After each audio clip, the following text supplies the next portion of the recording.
La réunion a été fructueuse et surtout ce qui est important, malgré tout ce qui a été écrit et dit avant le sommet, il y a eu plutôt des points de convergence. Les pays membres de l'Union africaine ont réaffirmé leur engagement à coopérer avec la Cour pénale internationale et bien sûr nous avons souhaité que la CPI soit plus attentive aux préoccupations du continent. Notamment, nous avons demandé la suspension des poursuites contre les chefs d'État démocratiquement élus pendant la durée de leur mandat. Ceci se réfère bien évidemment au cas du Kenya.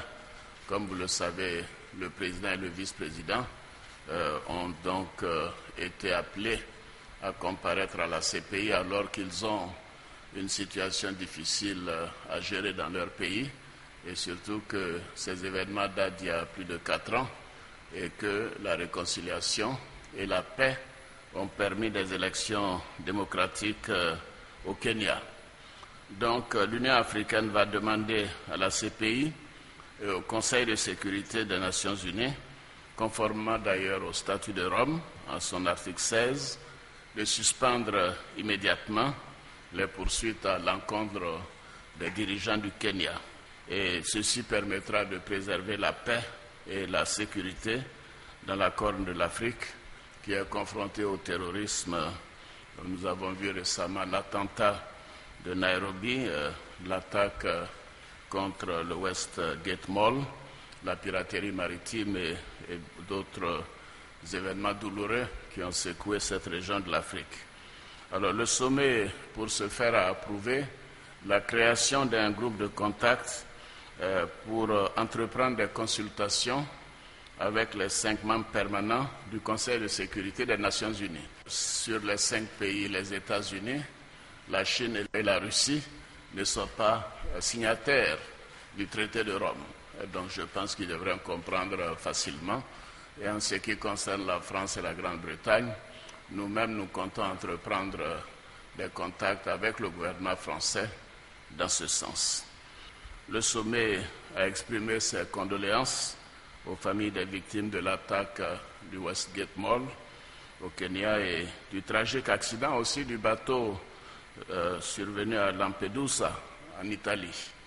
Et en raison de la récurrence de ces naufrages, le sommet a appelé à une collaboration renforcée avec l'Union européenne en vue de la mise en place d'une réelle politique de développement et d'immigration. L'Ivoirien Laurent Gbagbo a été évoqué au cours de ce sommet extraordinaire. Non, point du tout. Le cas du président du Soudan a été évoqué par de nombreux chefs d'État, puisqu'évidemment, il y a un mandat d'arrêt contre le président Béchir, mais à aucun moment, le cas de l'ancien président ivoirien n'a été évoqué. Monsieur le Président, est-ce que la doléance des chefs d'État de l'Union africaine peuvent s'imposer à la CPI concernant le cas du président kenyan et du vice-président kenyan? Oui, c'est une bonne question parce que, en fait, le traité de Rome tel qu'il est rédigé aujourd'hui s'impose à tous, citoyens ordinaires comme chefs d'État ayant fait un coup d'État ou chefs d'État élus démocratiquement. Ce que nous demandons, c'est que le Conseil de sécurité puisse procéder à la suspension de l'application de la poursuite contre ce président et ce vice-président qui sont démocratiquement élus. Et nous demandons que cela soit fait avant la comparution qui est donc demandée au président Kenyatta pour le 12 novembre prochain. Donc nous allons saisir le Conseil de sécurité et comme je le disais tantôt, nous espérons que les membres permanents du Conseil de sécurité vont accéder à cette requête des gouvernants africains. Vous savez, c'est important parce qu'il y avait eu beaucoup de mouvements dans certains pays pour que les pays africains quittent la CPI en bloc. Cela, bien sûr, n'a pas prospéré. Et je pense qu'il est de l'intérêt de tous de considérer que le Kenya est un pays important. Ces 2 chefs d'État ont été élus démocratiquement. Leur pays est dans une région qui est très très tourmenté, où il y a le terrorisme.